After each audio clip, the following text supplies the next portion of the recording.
வணக்கம். இன்னைக்கு நாம பார்க்க போற விஷயம் கொஞ்சம் ஆச்சரியமானது, அதே சமயம் சர்ச்சையானதும் கூட.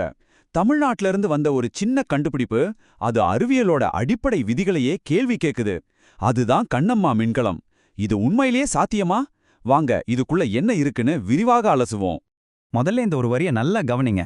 9 மணி நேரம் ஓடியாச்சுங்க.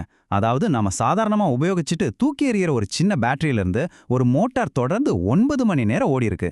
சும்மா யோசிச்சு பாருங்க, அதுல இருந்து எவ்வளவு சக்தி வந்திருக்கும்னு. இங்க தாங்க அசல் கேள்வியே வருது.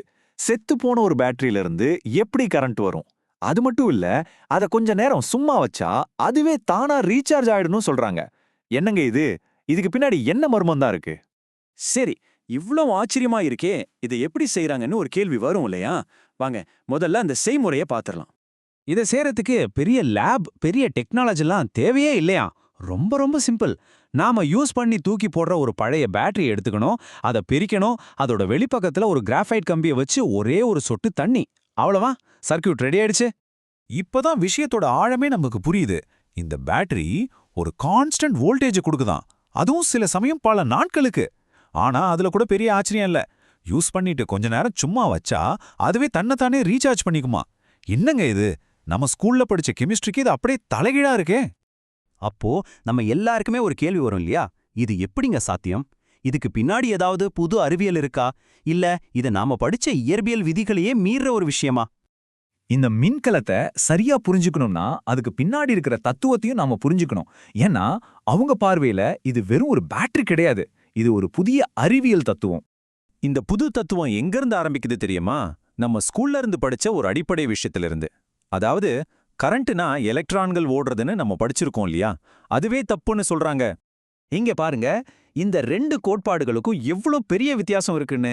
நம்ம படிச்ச வழக்கமான அறிவியல் என்ன சொல்லுது? கரண்ட்னா ஒரு கம்பி வழியா எலக்ட்ரான்கள் ஓடுறது. ஆனா இந்த கண்ணம்மா கோட்பாடு என்ன சொல்லுதுன்னா, ஆற்றல் அப்படி ஓடல, அது நியூட்ரான் சிக்னல் அப்படிங்கிற ஒரு விஷயம் வழியா கடத்தப்படுது, அப்புறம் புரோட்டான் பரிமாற்றம் மூலமா வேலை செய்யுதுன்னு ஒரு புத்தம்புது தியரிய சொல்றாங்க. சரி, அப்போ இந்த நியூட்ரான் சிக்னல்னா என்னன்னு ஒரு கேள்வி வருதுல. அவங்களோட விளக்கம் என்னன்னா, நியூட்ரான்கள் அந்த சிஸ்டம்ல இருந்தே வெளியே போற போட்டான்களை திரும்பவும் புடிச்சு உள்ள கொண்டு வந்துருமா.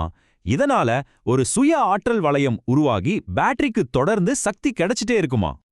இதுக்கு ஆதாரமா அவங்க காட்டுறது இந்த 2.4 வோல்ட் மின்னழுத்தத்தை தான்.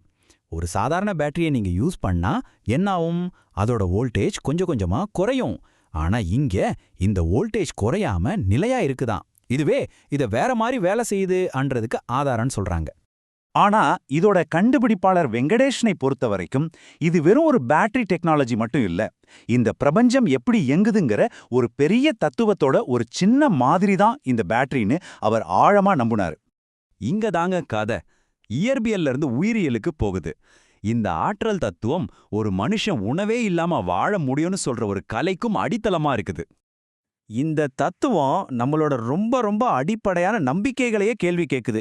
அதாவது நீங்க சாப்பிட்ற உணவு ஒரு போதைப் பொருள், கீரையெல்லாம் உணவு கிடையாது, அது குடலை சுத்தம் செய்யற ஒரு துடைப்பம் அப்படின்னு சொல்றாங்க. இந்த ரெண்டு பார்வைகளையும் பாருங்க. ஒரு பக்கம் நவீன அறிவியல் சாப்பாடு ஜீரணமாகி தான் உடம்புக்கு சக்தி கிடைக்குதுன்னு சொல்லுது. இன்னொரு பக்கம் வெங்கடேஷனோட பார்வை என்ன சொல்லுதுன்னா, அந்த ஜீரண மண்டலத்தையே நிறுத்திட்டா நம்ம உடம்பு இந்த பிரபஞ்சத்திலேருந்தே நேரடியா நைட்ரஜன் ஆக்சிஜன் மூலமா தனக்கு தேவையான ஆற்றலை உறிஞ்சிக்கொண்டு வாதிடுறாங்க. ஜீரண மண்டலம்ங்கிறது மனுஷனுக்கு தேவையில்லாத ஒரு பழமையான எச்சம். அதை தாண்டும் போதுதான் மனுஷன் அடுத்த பரிணாம வளர்ச்சிக்கு போவான்னு நம்புறாங்க. அப்போ இதுல அவங்களோட இறுதி இலக்கு என்ன? அதுக்கு பேரு விண்வெளி வாழ்க்கை. சாப்பாடு தேவையில்ல, கழிவுகள் கிடையாது, இப்படி எதுவுமே இல்லாத ஒரு முழுமையான வாழ்க்கை முறை. இதுதான் மனித குலத்தோட அடுத்த கட்ட பரிணாமம்னு சொல்லப்படுது. அதனால நீங்க புரிஞ்சுக்க வேண்டிய விஷயம் என்னன்னா, இது வெறும் ஒரு பேட்டரி கண்டுபிடிப்பு மட்டும் இல்ல, இப்போ நடைமுறையில இருக்கிற முழு அறிவியல் அமைப்புக்கும் விடப்படுற ஒரு நேரடியான சவால்.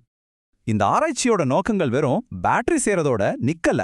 அதுக்கு மேல ஒவ்வொரு வீட்டுக்கும் எரிசக்தி சுதந்திரம் கிடைக்கணும், நம்ம பண்டைய தமிழ் அறிவையும் பாரம்பரியத்தையும் மீட்டெடுக்கணும், மேற்கத்திய அறிவியலுக்கு ஒரு அறை கொடுக்கணும், அப்புறம் உணவு இல்லாமலே வாழ முடியும்னு நிரூபிக்கணும்னு ரொம்ப பெரிய லட்சியங்களோட இருக்காங்க. அதனாலதான் இந்த அமைப்பை உள்ளிருந்தே சவால் செய்ய இங்கிலாந்துல பேட்டன்ட்டுக்கு விண்ணப்பிக்கிறதா சொல்றாங்க. தன்னோட நோக்கத்தை வெளிப்படுத்த அவங்க பயன்படுத்துற வார்த்தைகளும் ரொம்பவே காட்டமாயிருக்கு. இது கிளாசிக்கல் முண்டங்களுக்கு ஒரு அறை, அவங்களுக்கு மரண அடி கொடுக்கத்தான் இங்கிலாந்துல காப்புரிமை தாக்கல் செய்றேன் அப்படின்னு சொல்றது இவங்களோட புரட்சிகரமான நோக்கத்தை ரொம்ப தெளிவா காட்டுது. ஆக இந்த கண்ணம்மா மின்கலம், அதுக்கு பின்னாடி இருக்கிற இந்த பிரபஞ்ச தத்துவம், இது எல்லாமே நம்ம முன்னாடி ஒரே ஒரு கேள்வியை தான் வச்சுது.